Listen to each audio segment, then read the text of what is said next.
ओम शांति। हम सभी ने बहुत सुंदर ध्यान की बातें सुनी भी। ध्यान की एक विधि हम देख रहे थे कि किस तरह मन को एक दिशा देनी है, श्रेष्ठ चिंतन की दिशा। लेकिन जब मन को दिशा देते हैं, क्योंकि मन जो है हमेशा बहुत भटकता है, अनेक विचारों में चला जाता है। अब उन विचारों से अगर मन को वापस लेना है और एक सही ट्रैक पर उसको लगाना है, तो उसको बढ़िया चीज कुछ देनी होगी। ऐसे ही हम उसको ऊपर दमन करेंगे विचारों का, वो नहीं चलेगा। जिस तरह एक छोटा बच्चा है, मान लो उसके हाथ में एक चाकू आ जाए। अब उसको तो पता नहीं है कि चाकू से क्या होगा, परंतु जब बड़े देखते हैं कहीं वो अपने आप को घाव न कर दे, तो उसके सामने बहुत सुंदर बढ़िया सा आवाज करने वाला खिलौना रख देते हैं, तो वो चाकू यूं छोड़ता है और खिलौने को यूं पकड़ता है। ठीक इसी तरह हमारा मन भी अनेक प्रकार के नकारात्मक बातों में चला गया है, जिससे हम खुद को घाव भी कर रहे हैं, खुद को तकलीफ भी दे रहे हैं। अशांति, स्ट्रेस, फ्रस्ट्रेशन जीवन में अनुभव कर रहे हैं। लेकिन अब इसमें से कहां से बाहर निकले, वो रास्ता कौन सा है, ये समझ में नहीं आ रहा है। राजयोग मेडिटेशन हमें सुंदर चिंतन की ओर ले जाता है, क्योंकि यहां मन को समझने की आवश्यकता है कि मन की रुचि किसमें है, मन को क्या अच्छा लगता है। तो देखा जाता है कि मन को भटकना बहुत पसंद है और ये इंद्रियां जो है उसको बहुत भटकाती है। अनेक विषयों में, अनेक दिशाओं में, अनेक प्रलोभनों में, अनेक आसक्तियों के अंदर, अनेक प्रकार की बातों में उसको भटकाती रहती है। कभी क्या सोचता है, कभी क्या सोचता है। एक विषय पर वो टिक नहीं सकता है, अनेक विषयों के ऊपर वो एक बंदर की तरह कूदता रहता है। अभी ये डाली पर बैठा, तुरंत कूद करके दूसरी डाली पर। इतना मन चंचल हो गया है। अब ये चंचल मन को शांत करना है, तो उसके लिए जब मन को समझने लगते हैं कि मन को क्या अच्छा लगता है, उसको घूमना अच्छा लगता है, भटकना अच्छा लगता है, एक डाल से दूसरी डाल, तीसरी डाल, तो क्यों ना मेडिटेशन में भी हम मन को जब एक सुंदर आध्यात्मिक यात्रा पर ले चलते हैं, आत्मचिंतन की यात्रा, परमात्म चिंतन की यात्रा, अनेक प्रकार के श्रेष्ठ सुंदर चिंतनों की यात्रा पर ले जाते हैं, तो धीरे धीरे मन उसको पसंद करने लगता है। हाँ, एक चंचल बच्चे को शांत करना आसान नहीं है। जो एक बच्चा इतना तूफान मचा रहा है, उधम मचा रहा है, उस बच्चे को अगर शांत करना है तो नेचुरल है, माँ बाप भी क्या करते हैं, चलो तेरे को घुमाने ले चलते हैं, वॉकिंग के लिए ले जाएंगे, कहीं मंदिर तक ले जाएंगे, ताकि घर में जो उधम मचा रहा है उस उधम से भी वो फ्री हो जाए, शांत हो जाए। तो उसको सुंदर जगह पर ले जाते हैं,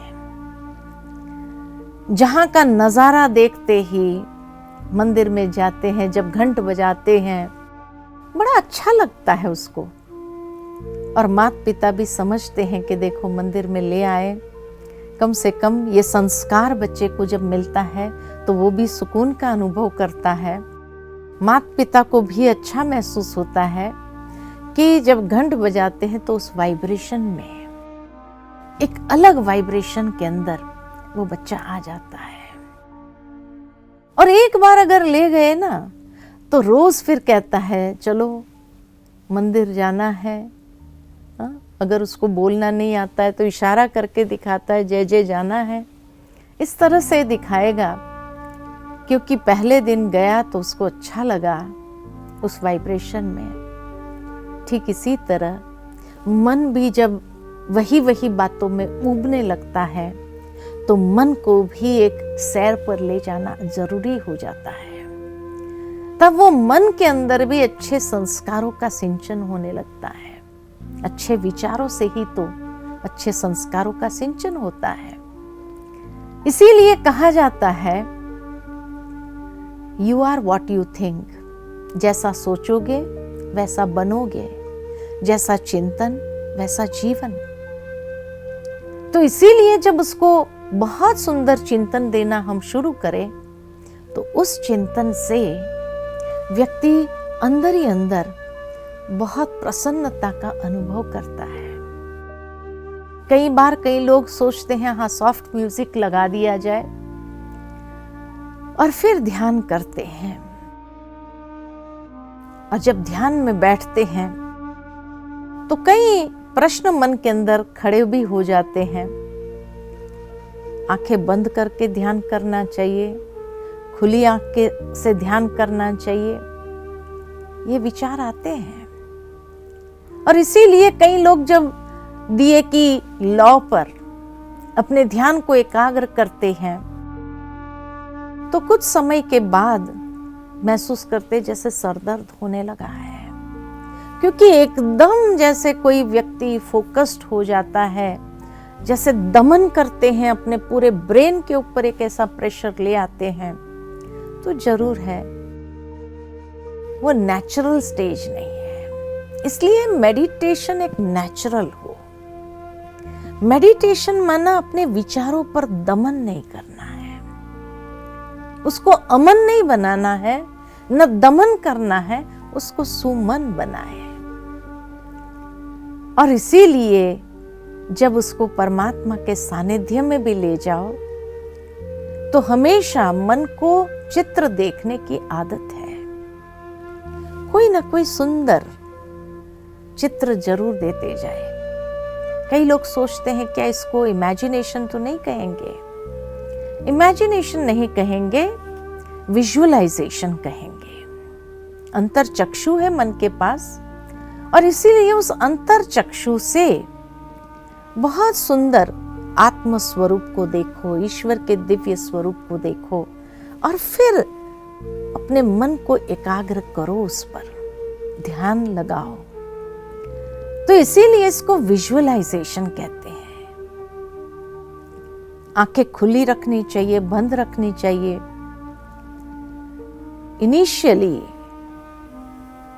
बचपन से ही एक मन कंडीशन्ड हो गया है कि भगवान को याद करना मन आंखें बंद होनी ही चाहिए। सोचता है कि जब आंखें बंद कर देते हैं तो बाहर के दृश्य से हम अपने मन को भीतर की ओर ले जाते हैं, लेकिन मन की आंखें बहुत कुछ देखती रहती है। इसीलिए जब उसको बाहर की दुनिया में भटकने की आदत पड़ी हुई है तो स्वाभाविक है कि जब हम मन को अगर ले भी आए भीतर तो थोड़ी देर के बाद फिर वो मन कुछ और देखना शुरू कर देता है, सारी दुनिया चक्कर लगा के आ सकता है। तो इसीलिए आवश्यकता है कि हम आंखें इनिशियली अगर बंद करना चाहे, कंफर्टेबल फील करते हैं तो कोई बात नहीं, लेकिन वास्तव में ध्यान योग कर्म योग भी है। सारा दिन जब आप कर्म करेंगे तब तो आंख बंद करके नहीं करेंगे। जब कर्म है तो नेचुरल है आंखें खुली रखेंगे। तो अगर एकाग्रता का अभ्यास हमें खुली आंख से अगर होगा तो जब हम कर्म कर रहे हैं तो उस समय भी एक नेचुरल योग की स्थिति में, मान लो एक रूटीन कर्म है, आप बस में ट्रैवल कर रहे हैं, अब आंखें बंद करके तो नहीं बैठेंगे, नहीं तो कब स्टॉप चला जाएगा पता ही नहीं चलेगा। तो उस समय तो आंखें खुली रखना बहुत जरूरी है, लेकिन खुली आंख से अगर अभ्यास होगा तो आप सहज ही खुली आंख होते हुए भी ध्यान कर सकेंगे, उस समय का सदुपयोग कर सकेंगे। तब कहा कि खुली आंख से धीरे धीरे अभ्यास को बढ़ाते जाना है। कुछ समय बंद रखो, कुछ समय खुली रखो, कुछ समय बंद रखो, कुछ समय खुली रखो, करते करते फिर धीरे धीरे खुली आंख का अभ्यास बढ़ाना है। क्योंकि बंद आंख से मन सारी दुनिया चक्कर लगा के आ सकता है, कोई ना कोई कर्मेंद्रिय की आसक्तियों के पीछे चला जाता है। लेकिन अगर खुली आंख से मन चला भी जाता है तो तुरंत अटेंशन जाता है, मन गया तो फिर उसको वापस मोड़ के ला सकते हैं। और जब वापस मोड़ करके अगर ले आओ उसको, तो नेचुरल है कि धीरे धीरे हम मन को वापस फोकस कर सकते हैं। इसीलिए मन की आंखों से उस परमात्मा के दिव्य स्वरूप को जरूर देखो और उस दिव्य स्वरूप पर अपने आप को एकाग्र करो। मन को एकाग्र करना आवश्यक है। लेकिन जब ईश्वर पर ध्यान को एकाग्र करते हैं तो ईश्वर से मांगने की जरूरत नहीं है कि हे प्रभु शक्ति दो, शांति दो, ये दो, वो दो, नहीं। लेकिन जिस तरह सूर्य के सामने खड़े हो जाओ, 2 मिनट सूर्य की रोशनी को देखकर आंखें बंद करो तो ऐसा महसूस होगा कि सूर्य की किरणें जैसे अपने अंदर समा रही है।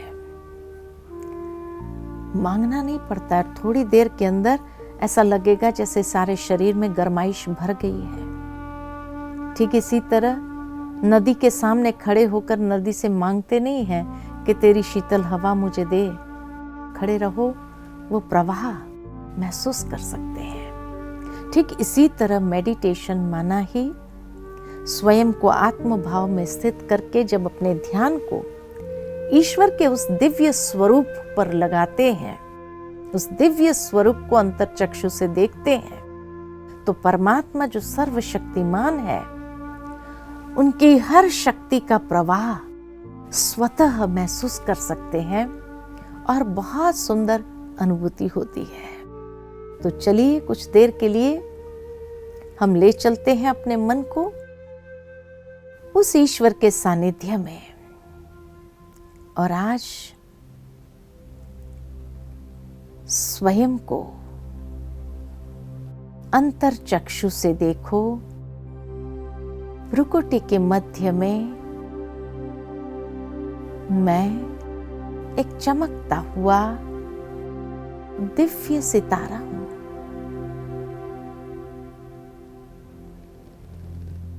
अलौकिक हूं। शरीर के वस्त्र से परे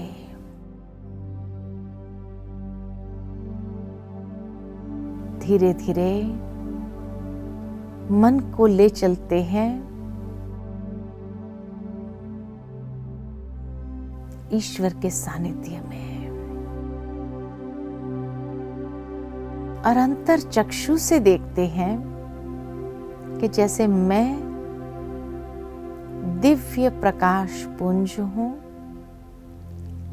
वैसे मेरे पिता परमात्मा भी अनंत प्रकाशमान दिव्य तेजोमय स्वरूप है।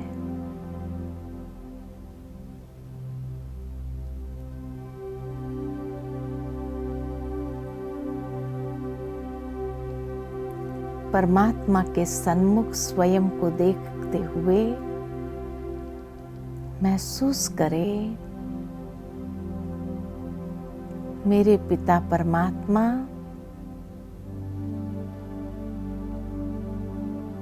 सतचित आनंद स्वरूप है और उसके आनंद का प्रवाह मेरे मन को भी रोमांचित कर रहे हैं।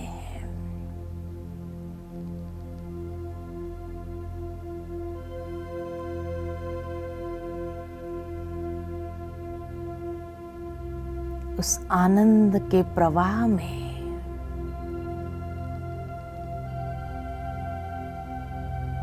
मैं अलौकिक प्रसन्नता का अनुभव कर रही हूं।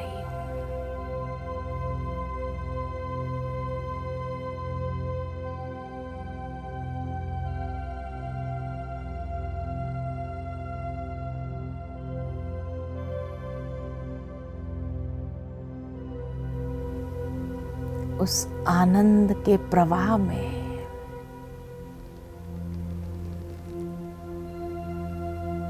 मैं आत्मा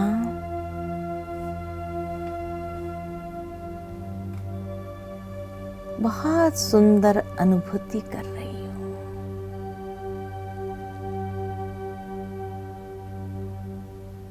एक दिव्य शांति का, प्रसन्नता का अनुभव कर रही हूं। मेरे चारों ओर अलौकिक आनंद प्रवाहित है।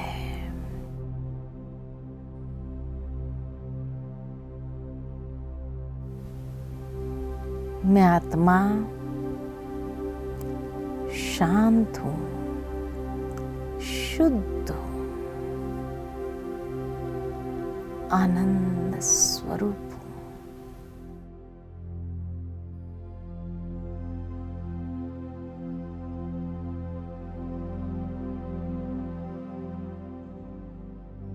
ओम शांति